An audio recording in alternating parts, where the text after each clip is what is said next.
भगवान श्री कृष्ण का जीवन और उनकी लीलाओं आम जीवन में कई संकेत देते हैं। ऐसा ही एक पर्व है गोवर्धन।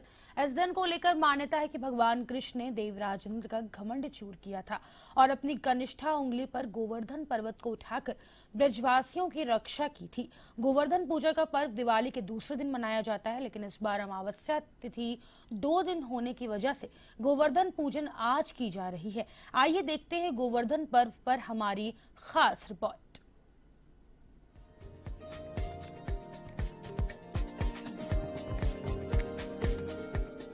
गोवर्धन की लीला है अपरंपार। गोवर्धन पर्वत, गोधन और भगवान श्री कृष्ण की होती है पूजा। वरुण, इंद्र, अग्नि देव और देवताओं की होती है पूजा। गोवर्धन पूजा के दिन होती है अन्नकूट पूजा। भगवान कृष्ण ने ब्रजवासियों को बचाया था इंद्र के प्रकोप से। हिंदू धर्म में गोवर्धन पूजा का विशेष महत्व है। गोवर्धन पूजा में गोवर्धन पर्वत, गोधन यानी कि गाय और भगवान श्री कृष्ण की पूजा का महत्व है। साथ ही वरुण देव, इंद्र देव और अग्नि देव आदि देवताओं की पूजा का भी विधान है।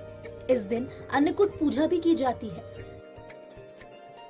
गोवर्धन पर्वत, गोधन यानी गाय और भगवान कृष्ण की पूजा का विशेष महत्व होता है। वरुण देव, इंद्र देव, अग्नि देव आदि देवता की पूजा का विधान मिलता है। धार्मिक मान्यता ये है कि इस दिन भगवान कृष्ण ने ब्रजवासियों को इंद्र के प्रकोप से बचाया था।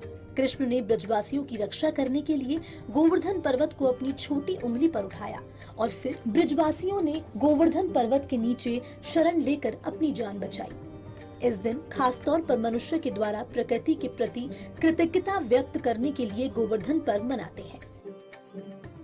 महालक्ष्मी जो पर्व है उसकी में एक श्रेणी और प्रकृति पूजन की एक श्रेणी और प्रारंभ हो जाती है। वैसे तो भगवान कृष्ण ने गिरिराज जी को अपने उंगली पर उठा करके लोगों को प्रकृति पूजन के रूप में पहाड़ों की, प्रकृति की पूजा की प्रेरणा दी थी। उससे पहले इंद्र की पूजा हुआ करती थी, क्योंकि वैदिक काल में तो इंद्र की पूजा का ही विधान है इस दिन। लेकिन ये प्रकृति पूजन का सर्वश्रेष्ठ दिन है, इसलिए इस दिन सब अपने वाहनों की और बैलों की, गायों की पूजा करते हैं। इस दिन घर के आंगन में गाय के गोबर से गोवर्धन पर्वत और पशुधन की आकृति बनाते हैं और फिर विधि विधान से पूजा होती है। गोवर्धन पूजा के दिन अन्नकूट पूजा भी होती है, क्योंकि इस दिन अन्नकूट का भोग लगाने की परंपरा है। गोवर्धन पूजा की कथा द्वापर युग से जुड़ी है। भगवान कृष्ण ने इंद्रदेव का अहंकार दूर करने और सभी ब्रजवासियों की रक्षा करने के लिए गोवर्धन पर्वत को अपनी उंगली पर उठा लिया था। तब सभी ब्रजवासियों ने गोवर्धन पर्वत के नीचे शरण ली। इसके बाद इंद्रदेव को अपनी भूल का एहसास हुआ। उन्होंने श्री कृष्ण से क्षमा मांगी। तभी से गोवर्धन पर्वत के पूजन की परंपरा हो रही है।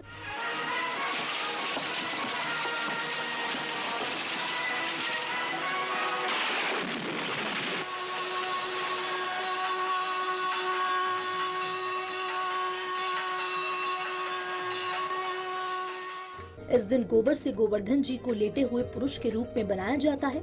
नाभि की जगह पर मिट्टी का दिया रखा जाता है। इस दीपक में दूध, दही, गंगाजल, शहद और पताशे आदि डाले जाते हैं। फिर इसे बाद में प्रसाद के रूप में बांटा जाता है। पूजा करने के बाद गोवर्धन जी की 7 बार परिक्रमा लगाई जाती है। इस दौरान हाथ में लोटे से जल गिराते हुए परिक्रमा करने का विधान है। सायंकाल गोवर्धन बनाते हैं, पूर्व की ओर सिर करते हैं, पश्चिम की ओर पैर बनाते हैं और गोवर्धन के रूप में उस पर कई तरह के पेड़ पौधे और उनके पत्ते आदि लगाते हैं, आदि झाड़ा रखते हैं, दही डालते हैं उसके ऊपर और फिर बैलों से उस पर परिक्रमा लगा करके उसको बैलों के खुरों से उसको रुंधवाते हैं। गोवर्धन पूजा के दिन भगवान विश्वकर्मा की पूजा भी की जाती है। इस मौके पर मशीनों और कारखानों की पूजा होती है। गोवर्धन पूजा पर अन्नकूट भी होता है। इसका मतलब है कि अन्न का मिश्रण, इसे भोग के रूप में भगवान श्री कृष्ण को अर्पित किया जाता है। कुछ जगह इस दिन बाजरे की खिचड़ी और पुड़ी भी बनाते हैं। पूजा के बाद इन चीजों को प्रसाद के तौर पर बांटते हैं। ऐसा कहते हैं कि भगवान कृष्ण ने खुद 56 भोग लगाकर गोवर्धन पर्वत की पूजा करने का आदेश दिया था। तभी से गोवर्धन पूजन और अन्नकूट प्रथा कायम है।